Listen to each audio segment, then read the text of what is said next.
नमस्कार, एक न्यूज 24 देख रहे हैं आप, मैं हूं आपके साथ ब्यूटी। देखिए, देश के एक तेज तरार और बेबाक राजनेता बिहार के पूर्व राज्यपाल सत्यपाल मलिक का मंगलवार को दिल्ली स्थित डॉक्टर राम मनोहर लोहिया अस्पताल में निधन हो गया। वे लंबे समय से बीमार चल रहे थे और अस्पताल में उनका इलाज जारी था। इलाज के दौरान ही उन्होंने अंतिम सांस ली। 79 वर्षीय मलिक लंबे समय तक देश की राजनीति में सक्रिय रहे और विभिन्न पदों पर रहकर जनता की सेवा भी की। सत्यपाल मलिक का राजनीति सफर बेहद विविधतापूर्ण और प्रभावशाली रहा। बता दें, उन्होंने अपने कैरियर की शुरुआत समाजवादी विचारधारा से की थी और छात्र राजनीति के जरिए राजनीति में कदम रखा था। वे चौधरी चरण सिंह के नेतृत्व वाली भारतीय क्रांति दल से जुड़े और 1980 में राज्यसभा सदस्य बने। इसके बाद बता दें, उन्होंने जनता दल और कांग्रेस जैसी पार्टियों का भी हिस्सा बने। हालांकि उनका सबसे महत्वपूर्ण और निर्णायक राजनीतिक दौर तब आया जब वे भारतीय जनता पार्टी यानी कि भाजपा से जुड़े। मलिक ने भाजपा के साथ रहते हुए कई अहम राज्यों में राज्यपाल के रूप में कार्यभार संभाला। उन्होंने पहले बिहार में 2017 से 2018 तक राज्यपाल का पद संभाला। इसके बाद उन्हें जम्मू कश्मीर का राज्यपाल नियुक्त कर दिया गया। वहां उन्होंने 2018 से लेकर 2019 तक कार्यकाल पूरा किया।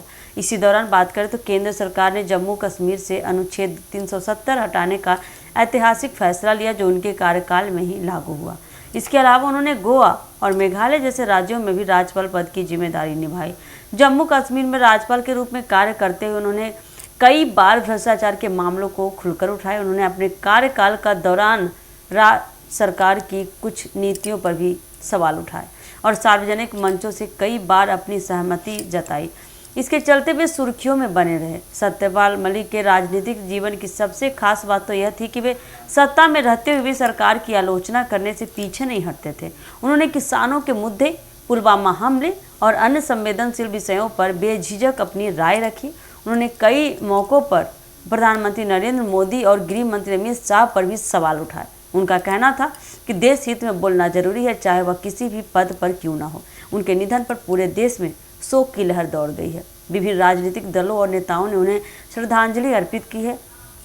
कांग्रेस, तृणमूल कांग्रेस, आप और कई क्षेत्रीय दलों के नेताओं ने मलिक को सच्चा जननायक बताया, जो सत्ता के विरुद्ध भी सच बोलने का साहस रखते थे। बता दें, सत्यपाल मलिक का जाना भारतीय राजनीति में एक बड़ी क्षति है। वे उन बिरले नेताओं में से एक थे जो पद की परवाह किए बिना निडर होकर अपनी बात रखते थे। उनके निधन से देश ने एक साहसी, स्पष्ट वक्ता और सिद्धांतवादी नेता को खो दिया है। तो ऐसे नेता को हमारा सत सत नमन। तो ऐसे ही अपडेट के लिए जुड़े रहे हमारे एक न्यूज़ 24 के साथ। दीजिएगा इजाज़त, धन्यवाद।